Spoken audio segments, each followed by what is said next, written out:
안녕하세요, 청취자 여러분. 치과 임플란트. 이제 정말 많은 분들이 하시죠? 네, 그렇죠. 아주 보편적인 치료가 됐습니다. 근데 이게 또 하고 나서 임플란트 주위염 때문에 고생하시는 분들이 생각보다 엄청 많더라고요. 거의 뭐 절반 가까이가 경험한다고 하니까요. 맞습니다. 보통은 뭐 예전에 잇몸병 앓으셨거나 양치질 잘 안 하시거나 정기검진 빼먹거나 이런 게 원인으로 꼽히는데요. 네네. 근데 꼭 그런 게 없는 분들한테도 생기거든요. 그래서 이게 혹시 사람마다 좀 타고난 그런 유전적인 차이 이런 게 영향을 주나 하는 궁금증이 있었죠. 바로 그겁니다. 그래서 오늘 저희가 임플란트 주위염이랑 특정 유전자 변이, 요 관계를 좀 파헤쳐 보려고 2022년에 나온 연구 결과를 가져왔습니다. 체계적 문홍고찰, 메타 분석 이런 건데요. 네, 아주 잘 정리된 연구죠. 과연 우리 유전자가 임플란트에 어떤 운명에 영향을 미치는지 그 단서를 한번 같이 따라가 보시죠. 자, 먼저 임플란트 주위염. 이게 임플란트 주변 잇몸이란 뼈에 염증이 생겨서 뼈가 이렇게 스르륵 녹아내리는 병이고요. 네, 그렇죠. 그리고 이 연구에서 본 게 SMP, 스닙이라는 유전자 변인데 이건 우리 몸 설계도 DNA에 있는 아주 작은 개인차 이렇게 보면 되겠죠. 네, 맞습니다. 아주 미세한 차이인데 이게 단백질 기능 같은 데 영향을 줄 수 있거든요. 특히 이 연구는 염증 반응 관련된 유전자들을 주로 봤습니다. 그중에서도 이제 인터루핀 베타, IL-1 베타라고 하는 거예요. 이게 특히 좀 중요하게 다뤄졌다고요? 네, 이 단백질이 그 뼈를 흡수시키고 주변 조직 파괴하고 뭐 이런 데 좀 관여를 해서 뼈의 병이 형상에 중요하거든요. 아하. 그래서 연구팀이 관련 논문들을 막 찾아서 최종적으로는 한 8개 연구, 1000명 조금 넘는 환자 데이터를 모아서 종합 분석, 즉 메타 분석을 한 겁니다. 1000명 넘는 데이터를 분석했더니 뭔가 좀 흥미로운 게 나왔을 것 같은데요. 네, 나왔습니다. 가장 주목할 만한 결과가 그거였어요. 그 IL-1 베타 유전자의 특정 위치, 마이너스 511이라는 위치에서 양쪽 부모님한테 모두 C 유전자를 받은 사람들. CC 동형 접합이요? 네, 봤습니다. 그 CC 유전자형을 가진 분들이 그렇지 않은 분들보다 임플란트 주위염 걸릴 위험이 한 2.26배 정도 높게 나타났어요. 통계적으로도 의미가 있었고요. 와, 2.26배면 이거 상당히 높은데요? 그럼 이 유전자형 가지신 분들은 그냥 위험하다고 봐야 하는 건가요? 근데 여기서 잠시 좀 숨을 고르고 봐야 합니다. 이게 수치만 보면 커 보이지만 바로 이 유전자형은 위험하다. 이렇게 딱 잘라 말하기는 좀 어려워요. 아, 그래요? 왜죠? 가장 큰 이유가 분석에 포함된 연구들이 사용한 방법이나 대상자 특성, 진단 기준 같은 게 너무 제각각이었어요.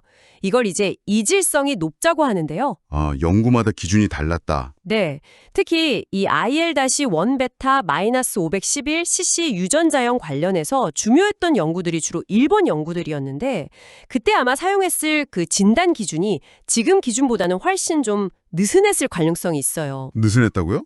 예를 들면요? 예를 들어서 그냥 뼈가 한 0.5mm만 없어져도 임플란트 주위염이다 이렇게 진단했을 수 있다는 거죠.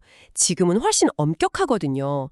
피나 고름이 나고 탐침 깊이가 6mm 이상 되고 뼈도 3mm 이상 없어져야 하고. 아, 차이가 크네요. 그렇죠. 그러니까 이게 정말 임플란트 주위염 자체랑 관련이 있는 건지 아니면 그냥 기준 미달의 어떤 뼈 소실하고 관련이 있는 건지 약간 좀 불분명한 면이 있다는 겁니다. 그렇군요. 뭔가 딱 잡힐 듯 했는데 그 연결고리가 생각보다 좀 약하거나 다른 거랑 섞여 있을 수 있다. 이런 말씀이시네요? 네, 그런 해석이 필요합니다. 그럼 다른 유전자들은요? TNF-알파니, IL-10이니 이런 것들도 봤을 텐데요. 네, 봤죠. 근데 흥미롭게도 다른 주요 후보 유전자 변이들은 메타 분석 결과 전반적으로 임플란트 주위염과 뚜렷한 연관성이 잘 안 보였어요. 아, 그래요? 네, 예를 들어 독일 흡연자 집단이라던가 특정 인구에서만 살짝 관련성이 보이거나 아니면 유전자 변이 몇 개가 막 조합됐을 때 복합 유전자형 그때 좀 가능성이 있지 않나?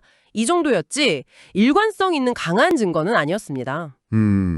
결국 유전자 하나만 딱 집어서 말하기는 좀 어렵다. 이런 거군요. 그렇죠. 그리고 사실 유전자만 보는 게 아니라 환경 요인과의 상호작용도 중요하잖아요. 맞아요. 담배 같은 거요? 네, 예를 들어서 담배를 하루에 한 갑 이상 아주 많이 피우는 분들이 특정 IL-1β 유전자 변이 플러스 3953를 가졌을 때 임플란트 주변 뼈 소실 위험이 높다는 보고도 있었어요. 아, 정말요? 근데 이 연구들도 역시 그 임플란트 주위험 진단 기준이 명확하지가 않아서 이번 분석에서는 좀 한계로 지적됐습니다. 그렇군요. 결국 종합적으로 보면 분석에 들어간 연구들 자체의 증거 수준이 아주 높다고 보긴 어렵고 연구 규모도 좀 작아서 통계적인 힘이 약할 수 있다는 게 이 분야 연구의 좀 큰 숙제입니다. 자, 그럼 이제 정리를 좀 해봐야 할 것 같은데요.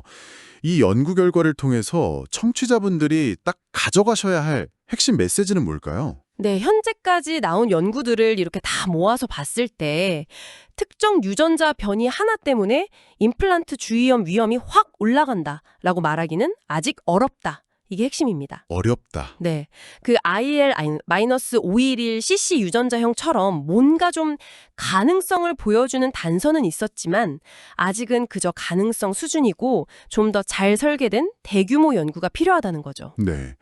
오늘 이야기를 들어보니까 유전자가 임플란트 건강에 미치는 영향, 이게 상당히 흥미로운 주제이긴 한데 아직은 딱 떨어지는 답은 없는 상태군요. 그렇습니다. 그럼 지금 임플란트를 가지고 계시거나 또 계획 중이신 분들께는 결국 뭐가 제일 중요할까요? 결국에는요, 이미 우리가 잘 알고 있는 것들, 꼼꼼하게 양치질 하시고, 치실 잘 쓰시고, 정기적으로 치과 가셔서 검진 받으시고, 또 담배 피우시면 끊으시고, 이런 기본적인 예방 수칙이 여전히 가장 확실하고 중요한 방법이라는 겁니다. 네. 기본에 충실하는 게 답이네요. 그렇죠. 근데 여기서 한 걸음 더 나아가서 이런 상상도 해볼 수 있겠죠? 어떤 상상이요? 만약에 미래의 기술이 더 발전해서 이런 유전적인 요인이람, 흡연이나 구강위생 같은 환경 요인이 어떻게 막 복잡하게 얽혀서 작용하는지가 더 명확해진다면요. 네. 그때는 단순히 그냥 양치질 잘하세요 이걸 넘어서 개인의 유전자 정보까지 딱 보고 아, 당신은 이런 유전적 소인이 있으니 이런 부분을 더 조심해야 합니다. 하는 식의 초기인화된 예방 전략, 이런 게 나올 수도 있지 않을까 하는 거죠. 와, 유전자 맞춤형 임플란트 관리라. 네, 물론 아직은 좀 먼 이야기일 수 있지만요.